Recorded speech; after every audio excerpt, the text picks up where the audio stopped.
ಇನ್ನು ಮೂಡಾ ಸೈಟ್ ಹಂಚಿಕೆ ಅಕ್ರಮಕ್ಕೆ ಸಂಬಂಧಪಟ್ಟ ಹಾಗೆ ಇಡಿ ದಾಖಲಿಸಿರುವಂತಹ ಕೆಲ ವಿಚಾರಗಳು, ಕೆಲ ಮಹತ್ವದ ವಿಚಾರಗಳು ಟಿವಿ9ಗೆ ಎಕ್ಸ್ಕ್ಲೂಸಿವ್ ಆಗಿ ಲಭ್ಯ ಆಗಿದ್ದು, ಪ್ರಮುಖವಾಗಿ ಆ ಜಪ್ತಿ ಆದೇಶದಲ್ಲಿ ಮುಖ್ಯಮಂತ್ರಿಗಳ ಪಾತ್ರ ಖಂಡಿತ ಇತ್ತು ಅನ್ನೋದಕ್ಕೆ ಸಂಬಂಧಪಟ್ಟ ಹಾಗೆ ಹಲವು ಪುರಾವೆಗಳು ಉಲ್ಲೇಖ ಆಗಿದೆ.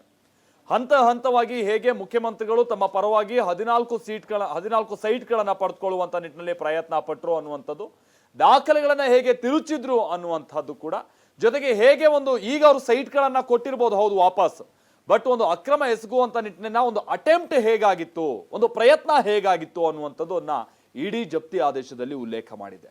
ಹಾಗಾದ್ರೆ ಟಿವಿ9ಗೆ ಲಭ್ಯ ಆಗಿರುವಂತಹ ಎಕ್ಸ್ಕ್ಲೂಸಿವ್ ಮಾಹಿತಿಯಲ್ಲಿ ಏನೇನಿದೆ ಬನ್ನಿ ನೋಡೋಣ.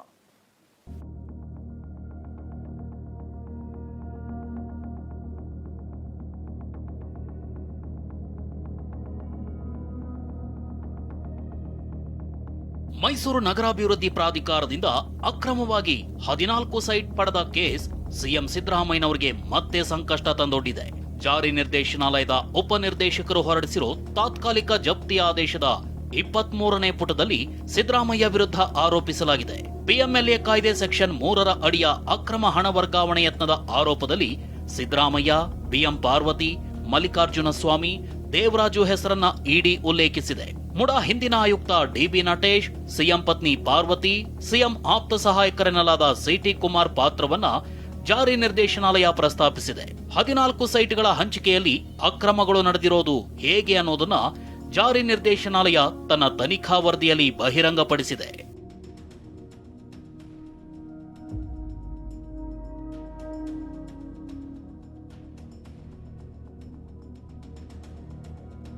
ಜಮೀನು ಖರೀದಿಸಿದ 10 ವರ್ಷಗಳ ಬಳಿಕ ಸಿದ್ದರಾಮಯ್ಯ ಸಿಎಂ ಆದಾಗ ಪತ್ನಿ ಪಾರ್ವತಿ ಅರ್ಜಿ ಹಾಕ್ತಾರೆ. ಭೂಸ್ವಾಧೀನ ಮಾಡಿಕೊಳ್ಳದೆ ಮುಡಾ ತಮ್ಮ ಜಮೀನು ಬಳಸಿಕೊಂಡಿದೆ ಅಂತ ಸಿಎಂ ಪತ್ನಿ ಮಾಹಿತಿ ನೀಡ್ತಾರೆ.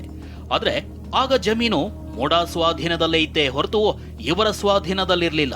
ಸಿದ್ದರಾಮಯ್ಯ ಸಿಎಂ ಆಗಿದ್ದು 13/5/2013ರಂದು. ಅವರ ಪತ್ನಿ ಅರ್ಜಿ ಸಲ್ಲಿಸಿದ್ದು 14/6/2014ರಂದು. ಸಿಎಂ ಪತ್ನಿ ಪತ್ರದಲ್ಲಿನ ಒಂದು ಸಾಲು ಅಳಿಸಿರೋದು ದಾಖಲೆ ತಿರುಚಿದ್ದಕ್ಕೆ ಸಾಕ್ಷಿಯಾಗಿದೆ. ಮಾರ್ಚ್ 20, 2021ರ ಮುಡಾ ಸಭೆಯಲ್ಲಿ ಸಿಎಂ ಪುತ್ರ ಯತೀಂದ್ರ ಭಾಗಿಯಾಗಿದ್ರು.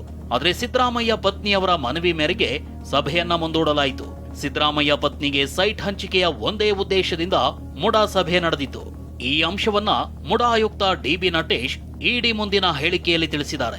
ಇದು ಸಿದ್ದರಾಮಯ್ಯ ಪತ್ನಿಗೆ ಅಂದಿನ ಮುಡಾ ಆಯುಕ್ತರು ಆದ್ಯತೆ ನೀಡಿದ್ದಕ್ಕೆ ನಿದರ್ಶನ ಅಂತ ಇಡಿ ಹೇಳಿದೆ. ಸಿದ್ದರಾಮಯ್ಯ ಪತ್ನಿಗೆ ಕೊಟ್ಟ ಪರಿಹಾರದ ಸೈಟ್ಗಳನ್ನ ಸ್ವತಃ ಆಯ್ಕೆ ಮಾಡಿದ್ದ ಮುಡಾ ಆಯುಕ್ತ ಸೈಟ್ ಹಂಚಿಕೆ ವಿಭಾಗ ಮಾಡಬೇಕಿದ್ದ ಕೆಲಸವನ್ನ ಡಿಬಿ ನಟೇಶ್ ತಾನೇ ಮಾಡಿ ಮುಗಿಸಿದ್ರು. ಅದೇ ಬಡಾವಣೆಯಲ್ಲೇ ಪರಿಹಾರದ ಸೈಟ್ಗಳನ್ನ ಲಾಟರಿ ಮೂಲಕ ಹಂಚಿಕೆ ಮಾಡಬೇಕೆಂಬ ನಿಯಮ ಇದೆ. ದೇವನೂರು ಬಡಾವಣೆಯಲ್ಲಿ 352 ಸೈಟ್ಗಳಿದ್ರು, ವಿಜಯನಗರ ಬಡಾವಣೆಯಲ್ಲಿ ಸೈಟ್ ಹಂಚಿಕೆ ಮಾಡಲಾಗಿದೆ. ಹರಾಜಿನಲ್ಲಿ ಮಾರಾಟವಾಗಬೇಕಿದ್ದ ಕಮರ್ಷಿಯಲ್ ಸೈಟ್ಗಳನ್ನೇ ಸಿಎಂ ಪತ್ನಿಗೆ ನೀಡಲಾಗಿತ್ತು. ಪರಿಹಾರದ ಸೈಟ್ ಪಡೆಯಲು ಸಿಎಂ ಪತ್ನಿ ಸಾಮಾನ್ಯ ಪ್ರಕ್ರಿಯೆ ಅನುಸರಿಸಿರಲಿಲ್ಲ. ಸಿಎಂ ಪತ್ನಿ ನಷ್ಟ ಭರ್ತಿ ಸ್ಟಾಂಪ್ ಪೇಪರ್ ಖರೀದಿಸಿದ್ದು 2021ರ ನವೆಂಬರ್ 24ರಂದು. ಆದರೆ ಖರೀದಿಗೂ ಮೊದಲೇ ನವೆಂಬರ್ 23ರಂದು ಸಹಿ ಮಾಡಿರೋದು ಅಚ್ಚರಿಗೆ ಕಾರಣವಾಗಿದೆ. ರಾಜಕೀಯ ಒತ್ತಡದಿಂದ ಸಿದ್ದರಾಮಯ್ಯ ಪತ್ನಿಗೆ ಅನುಕೂಲ ಮಾಡಿಕೊಡಲು ದಾಖಲೆಗಳನ್ನ ತಿರುಚಲಾಗಿದೆ. ಸಿಎಂ ಪತ್ನಿಗೆ 1991ರ ನಿಯಮಾವಳಿಯಲ್ಲಿ ಸೈಟ್ ಹಂಚಿಕೆ ಮಾಡಲಾಗಿದೆ. ಆಗ 50-50 ನಿಯಮ ಇರಲಿಲ್ಲ. ಸಿದ್ದರಾಮಯ್ಯ ಆಪ್ತ ಸಹಾಯಕ CT Kumar alias SG Dinesh Kumar ಪ್ರಭಾವ ಬಳಕೆಯಾಗಿದೆ. ಪಾರ್ವತಿ ಪರವಾಗಿ ಸಿಟಿ ಕುಮಾರ್ ಮುಡಾ ಕಚೇರಿಗೆ ಬಂದು ಪರಿಹಾರದ ಸೈಟ್ಗಳ ಬಗ್ಗೆ ಚರ್ಚಿಸಿದ್ರು. ಮುಡಾ ಆಯುಕ್ತರ ಪಿಎ ಜೊತೆ ಸಿದ್ದರಾಮಯ್ಯ ಆಪ್ತ ಸಿಟಿ ಕುಮಾರ್ ನಿರಂತರ ಸಂಪರ್ಕದಲ್ಲಿದ್ರು. ಮುಡಾ ಆಯುಕ್ತರು ನಗರಾಭಿವೃದ್ಧಿ ಇಲಾಖೆಗೆ ನೀಡಬೇಕಿದ್ದ ಡ್ರಾಫ್ಟ್ ಪತ್ರ ಸಿಟಿ ಕುಮಾರ್ ವಾಟ್ಸ್ಆಪ್ ಮೆಸೇಜ್ನಲ್ಲಿ ಪತ್ತೆಯಾಗಿರೋದು ಈತ ಪ್ರಭಾವಿ ಅನ್ನೋದಕ್ಕೆ ಸಾಕ್ಷಿ.